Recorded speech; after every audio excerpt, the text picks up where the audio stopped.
Tag TV brings you daily news bulletin from India. Breaking news and views from India. You're watching South Asia Newsline, and here are the top stories we are tracking for you on Thursday, the 14th of November. Jaishankar emphasized on India-UAE relations, says ties truly in an era of new milestones. Imran Khan calls for massive protest on November 24th for annulment of 26th Amendment. And Sri Lankans vote with issues of welfare, economic reforms at stake.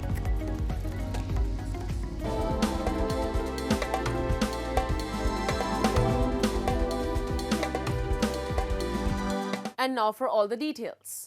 Lauding Prime Minister Narendra Modi's first visit to the UAE in 2015, Indian Foreign Minister S. Jaishankar highlighted the growing strength of India-UAE relations, stating that both countries are now in an era of new milestones. Speaking during an event on Thursday, Jaishankar noted that the ties between India and the UAE have reached new heights, driven by key collaborations in sectors like fintech, renewable energy, infrastructure and defense. Jaishankar also addressed the youth, acknowledging that they face both extraordinary opportunities and formidable challenges. The traditionally strong bilateral relations between India and the UAE gained new momentum when Prime Minister Narendra Modi visited the UAE in 2015, the first visit by an Indian Prime Minister in 34 years. This marked the beginning of a new comprehensive and strategic partnership between the two nations. A thick blanket of toxic smog enveloped northern India and parts of Pakistan on Thursday, with pollution levels reaching the severe category. Experts have warned the worsening air quality is likely to affect health of millions of children in the region. A report. Toxic smog blanketed northern India on Thursday, becoming so thick in several areas that visibility was severely reduced. Pollution levels ranked in the severe category for the second day in a row, with an air quality index score of 430, according to the nation's top pollution monitoring panel, which rates scores between 0 and 50 as good. Experts warn that New Delhi's pollution is likely to remain in the severe category on Friday and may worsen to very poor, with index scores ranging from 300 to 400. The Indian capital faces severe smog, a toxic mix of smoke and fog every winter, as cold air traps dust, emissions and smoke from illegal farm fires. जी बहुत सारी दिक्कतों का सामना करना पड़ता है। सुबह सुबह एक तो धुंध इतनी होती है कि दिखाई कुछ नहीं देता और सांस लेने में प्रॉब्लम होती है, आँखों में जलन होती है और जो अस्थमा सांस के पेशेंट हैं उनको तो और भी प्रॉब्लम होती होगी इस मौसम में। देखिए पॉल्यूशन तो बहुत ज़्यादा ही हो गया है इधर, क्योंकि हम लोग तो फ्रीक्वेंट जॉग करने आते हैं, बट अभी तो आप देख सकते हो कि इंडिया गेट ना इधर दिख रहा है ना उधर राष्ट्रपति भवन, कुछ नहीं दिख रहा है। उसकी वजह से आँखों में जलन बहुत ज़्यादा हो रही है, तो ये तो प्रॉब्लम है, प्लस थोड़ा सफोकेशन भी हो रहा है, इसलिए मास्क पहन करके करना पड़ रहा है jogging. In neighboring Pakistan, similar conditions have been observed, with thick smog affecting Lahore, Pakistan's second largest city and the capital of Punjab province. In response, the province has closed educational institutions and public spaces like parks and zoos in affected areas until November 17th. UNICEF has warned that 1 million children under the age of 5 are at risk due to severe air quality. The organization also expressed concerns over disrupted learning from school closures. Pakistani officials have attributed the hazardous air this year to pollution drifting in from India and announced plans to raise the issue with India through diplomatic channels. 11 million children under 5. Those who are still in their mothers' wombs, who are actually mothers who are pregnant with babies inside them. These are the most at risk because they are the youngest, the most vulnerable, and the most impacted by the smog.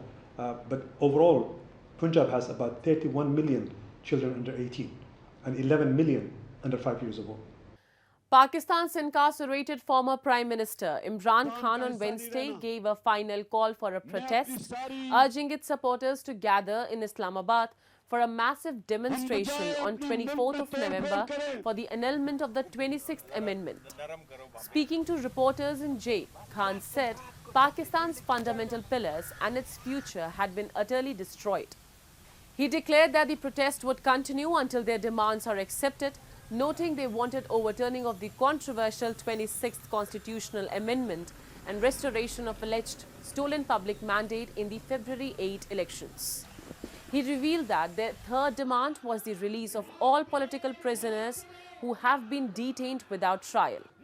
The protest call from the ex-premier has come at a time when his party is divided over holding a protest in the given circumstances, many saying that such a move can damage the PTI and would not help them in releasing Khan from jail, which is their primary objective. Amid reported public floggings, the UN Special Rapporteur on Human Rights in Afghanistan has called on the Taliban to end their practice of public executions and corporal punishments. The statements come as Taliban on Wednesday conducted a public execution district in Afghanistan. This incident highlights a continued pattern of public punishments since Kabul fell to Taliban in 2021. This marks the latest in a series of executions, lashings and stonings administered by Taliban courts, drawing widespread condemnation from human rights advocates.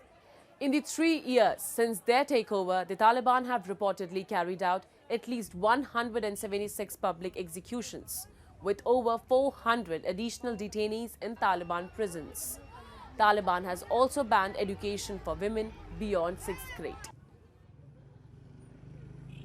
Sri Lankans on Thursday voted in a snap election called by newly elected President Anura Kumara Dissanayake to consolidate his party's power and fulfill promises of economic recovery. Approximately 17 million Sri Lankans were eligible to elect lawmakers to the 225-member parliament for a 5-year term. This election saw a record 690 political parties and independent groups competing across 22 electoral districts. Voters trickled into temples, schools and other public buildings, being used as polling stations shortly after the polls opened.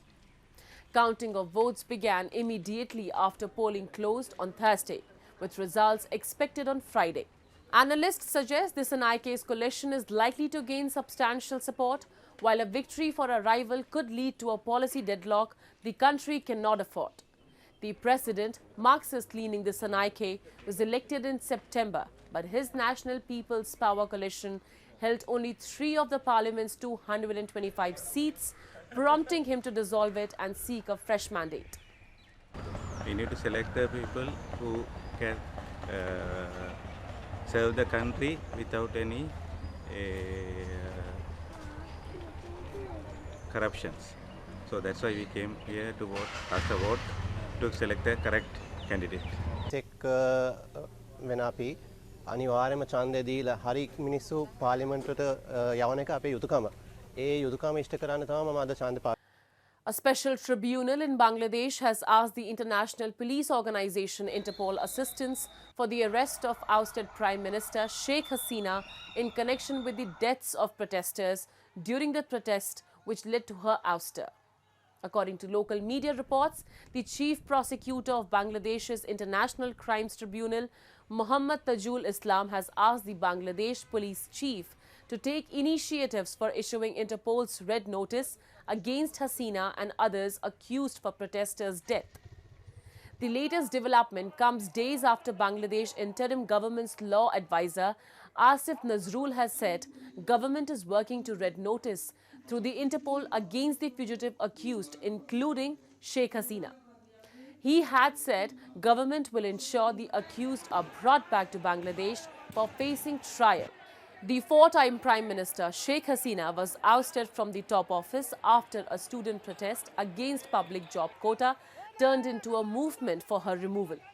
She fled to India on 5th of August, moments before the protesters mobbed her official residence in Dhaka. Following her ouster, her ARC-4 Muhammad Yunus took over as the interim leader and later reconstituted the tribunal for investigating the deaths during the August protest. That's all in tonight's edition. We will see you same time tomorrow. Good night.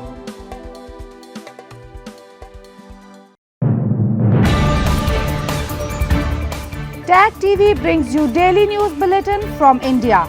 Breaking news and views from India.